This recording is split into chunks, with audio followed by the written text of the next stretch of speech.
आज हम एक इंतहाई दिलचस्प और अहम खबर के बारे में बात करने लगे हैं।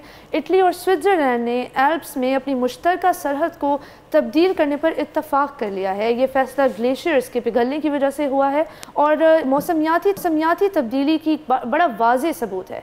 दोनों ममालिक ने मैटरहॉर्न चोटी के नीचे सरहद को दोबारा मुतय्यन करने का फैसला किया है, जो कि एल्प्स की सबसे बुलंद चोटियों में से एक है। ये खबर इसलिए भी अहम है क्योंकि ये जाहिर करती है कि मौसमियाती तब्दीली किस तरह पूरी दुनिया पर असरअंदाज हो रही है। ये वाकई में एक बहुत हैरत अंगेज डेवलपमेंट है। आज के दौर में बॉर्डर्स की realignment is something very unusual. और यहाँ पे नाज़रीन हैरत अंगेज़ बात यह है कि हम आम तौर पर कौमी सरहदों को मुस्तकिल समझते हैं, लेकिन स्विट्ज़रलैंड और इटली की सरहद के बड़े हिस्से ग्लेशियर्स और बर्फ़ानी मैदानों से मुतय्यन होते हैं। ग्लेशियर्स के पिघलने से ये कुदरती अनासर तब्दील हो रहे हैं और कौमी सरहद को नए सिरे से मुतय्यन कर रहे हैं। ये सरहदी तब्दीलियाँ 2023 में तय पाईं और स्विस हुकूमत ने हाल ही में इस तब्दीली को बाज़ाब्ता तौर पर मंजूर कर दिया है। इटली में भी इसकी मंजूरी का अमल जारी है। जब दोनों फरीक दस्तखत कर देंगे तो मुआहिदा शाया किया जाएगा और आवाम को नई सरहद की तफसीलात से आगाह किया जाएगा। यूरोप दुनिया का सबसे तेज़ी से गर्म होने वाला बर आज़म है और इसका ग्लेशियर्स पर शदीद असर पड़ता है। स्विट्ज़रलैंड में ग्लेशियर्स तेज़ी से पिघल रहे हैं। पिछले साल इनका 4% हजम कम हो गया था, जो कि 2022 के रिकॉर्ड 6% के बाद दूसरा सबसे बड़ा नुकसान है। ये रुझान रुकने का नाम ही नहीं ले रहा। स्विस यूनिवर्सिटी ITH ज़्यूरिख के ग्लेशियोलॉजिस्ट मटेयस हस के मुताबिक 2024 में भी ग्लेशियर्स तेज़ी से बर्फ़ खो रहे हैं। हालांकि सर्दियों में काफ़ी बर्फ़बारी होती है। उन्होंने कहा है कि कुछ ग्लेशियर्स बिल्कुल ही टूट रहे हैं और छोटे ग्लेशियर्स गायब हो रहे हैं। नाज़रीन, यहाँ तक कि सबसे ज़्यादा जारहाना मौसमियाती इक़दामात के बावजूद द ईयर 2100 यानी आज से 76 ईयर्स के बाद तक मतलब दुनिया के आधे ग्लेशियर्स गायब हो सकते हैं। This is a very worrisome trend, मतलब क्योंकि ग्लेशियर्स के पिघलने से कई मसाइल पैदा हो सकते हैं। आपके जो टेम्परेचर्स बहुत ऊपर चले जाएंगे, क्योंकि यूरोप में ऑलरेडी स्पेशल यूके में इस लेवल की गर्मी अब आना शुरू हो गई जो पहले कभी नहीं देखी गई थी। And urban floodings and unprecedented levels of heat is now coming in summers actually. और जो है इससे ज़मीन कमज़ोर हो रही है और ख़तरनाक लैंडस्लाइड्स और गिरने का ख़तरा बढ़ रहा है। 2022 में इटालियन एल्प्स एक ग्लेशियर के गिरने से 11 अफराद हलाक हो गए थे। उसके अलावा ग्लेशियर्स के पीछे हटने से हैरानकुन दरियाफ्तें भी सामने आ रही हैं। पिछले साल मैटरहॉर्न के करीब 37 साल पहले लापता होने वाले एक पहाड़ी सयाह की बाकियात मिली थी। ग्लेशियर्स के पिघलने से ताज़ा पानी की फराहमी भी मुतासर होती है, जिससे गर्मी की लहरों के दौरान पानी की किल्लत का ख़तरा बढ़ सकता है। कौमी सरहदों की तब्दीली ग्लेशियर्स के पिघलने का एक छोटा सा ज़मनी असर है, लेकिन जब लोग देखते हैं कि ये बराह रास्त हमारी दुनिया के नक्शे को मुतासर कर रहा है, तो ये गर्म होती दुनिया की अजीम तब्दीलियों को बहुत ज़्यादा नुमायाँ कर देता है। अब अगर हम इस मसले को अपने मुल्क के तनाजुर में देखें, हमें याद रखना चाहिए कि पाकिस्तान, चीन और इंडिया की सरहदों पर भी कई ग्लेशियर्स मौजूद हैं। इनफैक्ट पाकिस्तान दुनिया का नंबर 1 मुल्क है जिसमें सबसे ज़्यादा ग्लेशियर्स हैं।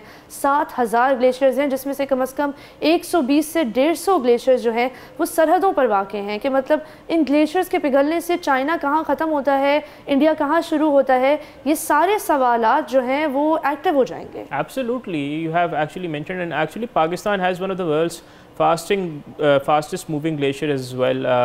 पाकिस्तान का एक ग्लेशियर है इन गिलगित बल्तिस्तान हुंजा में, that moves at 6 centimetres per day, which is one of the fastest moving glaciers in the world.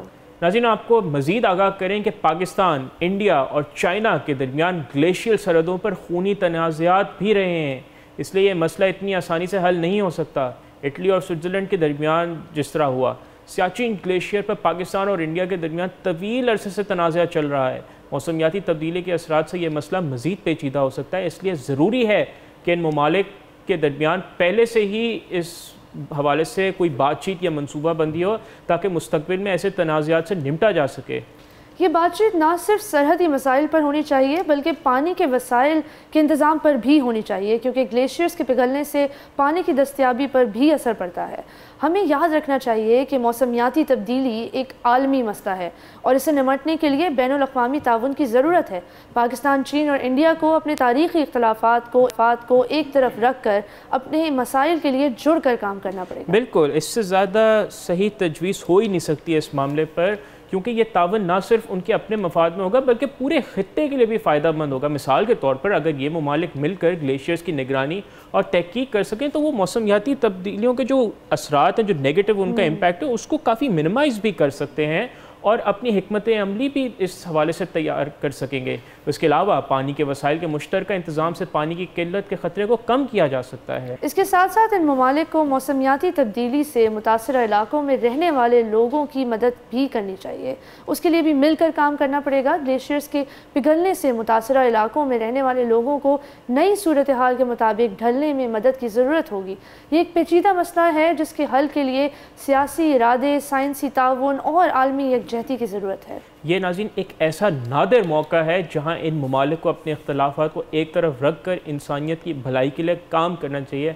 लेकिन अनफॉर्चुनेटली सबसे बड़ा प्रॉब्लम पॉलिटिकल विल का और ज़्यादा एक्चुअली भारत की तरफ से है, क्योंकि पाकिस्तान और चाइना तो फिर भी जो है डिप्लोमेटिकली काफ़ी जो है मैंने देखा है इंडिया से रिप्रोचमेंट की तरफ काम करते हैं। लेकिन जो नरेंद्र मोदी की जो एक फैशिस्ट जो उसकी जहनीत है, तो मुझे कोई उम्मीद नहीं है कि भारत मफाद आमा के लिए भी इन दोनों ममालिक के साथ मिलकर काम करना चाहेगा। क्योंकि नाज़रीन मौसमियाती तब्दीली एक ऐसा मसला है जो किसी एक मुल्क या खित्ते तक महदूद नहीं, इसलिए उसका हल भी मुश्तरका काविशों से ही मुमकिन है। अगर पाकिस्तान, चीन और इंडिया इस मामले पर ताउन कर सकें तो ये पूरे जनूबी एशिया के लिए एक मुस्बत पैगाम होगा। आखिर में हम यही कह सकते हैं कि इटली और स्विट्ज़रलैंड के दरमियान सरहद की तब्दीली एक छोटा सा वाक़या हो सकता है, लेकिन यह हमें मौसमियाती तब्दीली के बड़े असरात की याद दिलाता है। यह हमें बताता है कि हमें अपने माहौल की हिफाजत के लिए फ़ौरी इक़दाम लेने की ज़रूरत है और ये कि बैनुल-अक़वामी ताउन के बग़ैर हम इस चैलेंज का मुकाबला नहीं कर सकते। सब्सक्राइब करें और बेल दबाएं ताकि कोई खबर रह न जाए।